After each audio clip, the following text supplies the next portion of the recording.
जलन। ममता बहुत ही सीधी और प्यारी लड़की थी, वहीं सुनील एक सरल और आगे बढ़ने की सोच रखने वाला लड़का।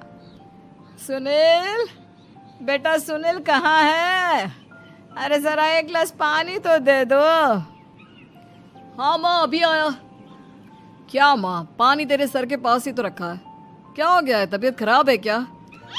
अरे नहीं नहीं, वो उठने का मन ही नहीं कर रहा था तो देखा ही नहीं। वैसे क्या कर रहा है? यहाँ बैठना मेरे पास। माँ पढ़ रहा था। वो कहना नौकरी में तो वक्त नहीं मिलता, अब ऑफिस से घर आकर ही तो वक्त मिलता है। अच्छा अच्छा ठीक है, पढ़ ले जा बेटा। सुनील पढ़ लिख कर और आगे बढ़ना चाहता था, लेकिन माँ की तबीयत खराब देखकर सोचता है कि शादी ही कर ले। कब तक माँ का ख्याल वो अकेले रख पाएगा? तो एक दिन, माँ ये ममता है, मैंने इससे शादी कर ली है। तुम्हारी तबीयत भी ठीक नहीं रहती तो मैंने सोचा शादी कर लेता हूँ। घर संभालने वाली और तुम्हें संभालने वाली कोई आ जाएगी तो अच्छा रहेगा। माँ अचानक से सामने बहू देखकर हैरान रह जाती है।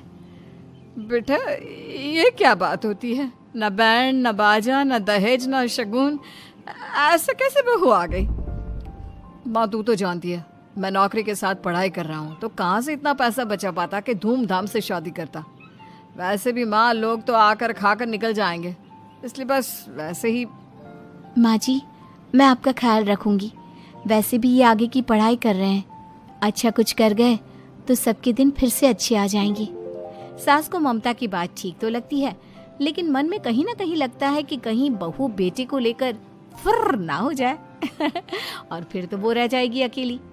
बेटा देख, मेरा जो कुछ भी है वो सुनील ही है, और सुनील का भी अब इस दुनिया में मैं ही हूँ और कोई नहीं।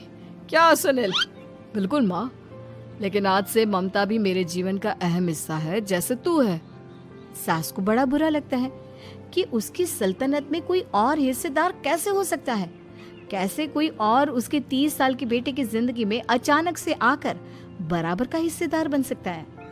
देख बहू, मैं भले थोड़ा बीमार रहती हूँ, लेकिन इसका मतलब यह नहीं कि घर की चीजों में मेरा कंट्रोल खत्म हो गया है। मैं आज भी इस घर की रानी हूँ, समझी? बेटा सोचता है कि ये माँ को अचानक से क्या हो गया। कल तक जो माँ कहती थी कि जिंदगी का कोई भरोसा नहीं, वो अचानक से जंग के मैदान की झांसी की रानी कैसे बन गई? माँ क्या हो गया है? सब ठीक है ना? अचानक कैसी बात कर रही हो? ममता का आज पहला दिन है, स्वागत करो उसका। आसपास की आंटियों को बुलाओ, नई दुल्हन की मुंह दिखाए करवाओ।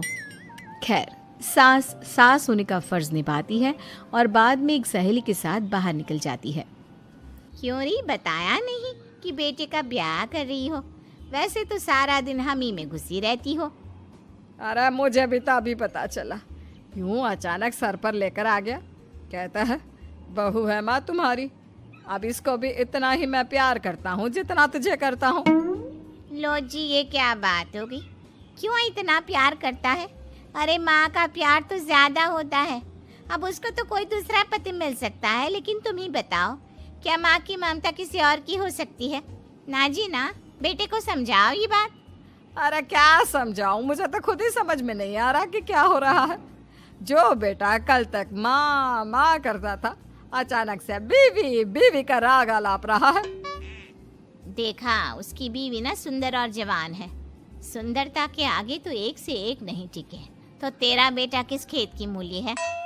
सास को भी समझ में आ जाता है कि बहू की सुंदरता के आगे माँ का प्यार किसी काम का नहीं। उधर बीवी, ए जी, अम्मा जी सहेलियों को छोड़ने गई थी, अभी तक आई नहीं, हम देख आए क्या? अरे रहने दो ना, आ जाएंगी। कहाँ जाएगी, उनकी आदत है, एक बार जाती है तो पूरी पंचायत खत्म करके ही आती है। अच्छा ही है, खाना वाना खा कर गई होगी। छोड़ो ना, घूमेगी तो खाना पचेगा नहीं तो ऐसे ही खाट पकड़ लेगी। बहू भी शांत हो जाती है।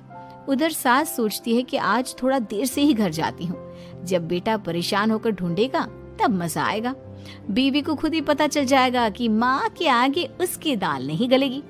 लेकिन वहीं दूसरी ओर घर पर, ए जी, माँ जी अभी भी नहीं आई, हमको तो घबराहट हो रही है कि क्या करें, जाकर पता करें किसी के घर।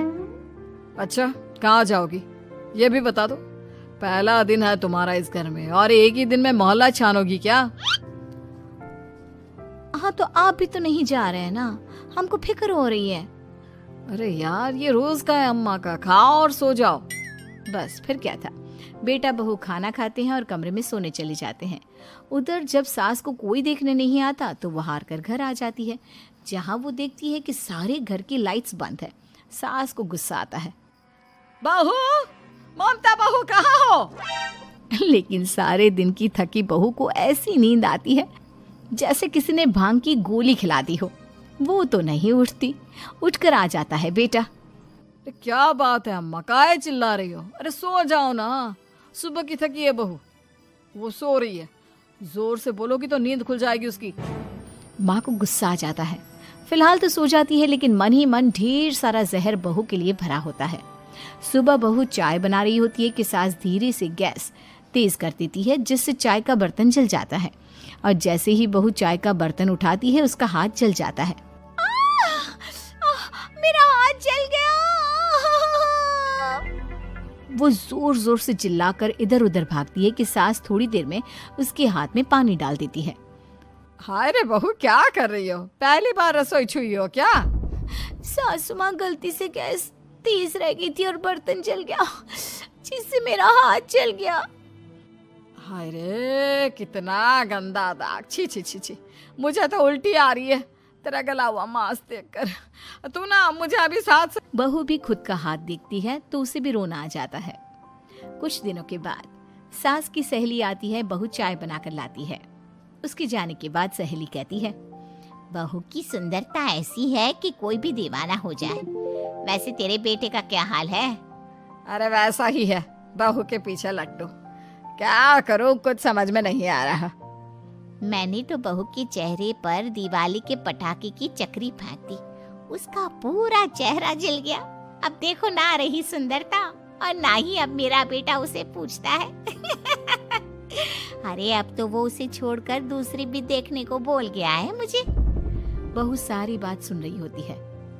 आंटी एक बात बताइए, क्या भरोसा है कि दूसरी सही आए और आपके अनुसार रहे? देखिए आंटी, मेरी सासू माँ को गलत बात सिखाने की जरूरत नहीं है। हमारा परिवार साथ में खुशी से रह रहा है। देख बहू, मेरी सहेली की बेइज्जती ना कर, वही अच्छा रहेगा तेरे लिए, समझी? बहू नहीं मानती है। वो बार बार उनकी सहेली को घर से निकल जाने को कहती है। तभी सास की सहेली पास के चूल्हे से लकड़ी लाकर बहू के चेहरे पर लगा देती है। बहू जोर जोर से रोने लगती है। अरे ये क्या कर दिया? मैंने कहा किया, ये तो तूने किया। तू ही नहीं चाहती थी कि बहू बेटे के साथ रहे, भला मैं क्यों करूंगी? मैं तो चली, निपटो अब। बहू रो रही होती है, दर्द से चिल्ला रही होती है, लेकिन सास उसे डॉक्टर के पास नहीं ले जाती। तभी पति आता है। क्या हो गया ममता? ये दाग कैसे लगा? तुम कैसे जली? ममता कुछ नहीं कहती, बस दर्द से करा रही होती है। पति माँ की तरफ देखता है। हो ना हो माँ, ये पक्का आपका काम है। आप ही ममता से जला करती थी ना। देखना माँ, अब पुलिस आएगी, केस बनेगा, लेकिन पहले मैं ममता को अस्पताल लेकर जा रहा हूँ। सभी अस्पताल जाते हैं, जहाँ डॉक्टर ममता की सास से कहते हैं, आपने तो नहीं जलाया ना बहू को? अब ममता की सास के तो पसीने छूट रहे होते हैं। वो घबरा कर कहती है, ना ना डॉक्टर साहब, कैसी बात करते हैं? हम क्यों जलाएंगे अपनी बहू को? डॉक्टर ममता के पति से पूछते हैं। देखिए, क्योंकि ये ससुराल में जली है तो मामला पुलिस का बनता है, तो आप पहले पुलिस को बुलाइए, तभी इलाज पूरा होगा। सास डर जाती है कि अब तो बच्ची जिंदगी जेल में ही रहना होगा। रहने दीजिए ना, पुलिस को क्यों बुलाना? सारी हंसी खत्म हो जाएगी जब पुलिस के डंडे पड़ेंगे। बहू को जलाना भले ही बहुत आसान हो, लेकिन उसके बाद सारी जिंदगी जेल की हवा खाना। सास डर जाती है। पुलिस आती है। पास लेटी दर्द से करा रही ममता स्टेटमेंट देती है। तो क्या हुआ था? कैसे जली आप? ममता पास खड़ी सास को देखती है। बेटी बताओ, कैसे जल गई तुम? ओए, काका का किरण वाली शाहरुख, चुप, बिल्कुल चुप। सास चुप। सभी इंतजार करते हैं कि ममता क्या बोलेगी। जी मैं खाना बना रही थी, लकड़ी उड़कर मेरे ऊपर गिर गई और मैं जल गई। सास बहू की बात सुनकर रोने लगती है। देखा माँ, कितनी समझदार है ममता। ये चाहती तो, हाँ बेटा, ये चाहती तो मैं आज जेल में होती। मुझे माफ कर दे। मैं आगे से अभी कभी ऐसा नहीं करूंगी। बहू के साथ मिलकर रहूंगी। मुझे माफ कर दे।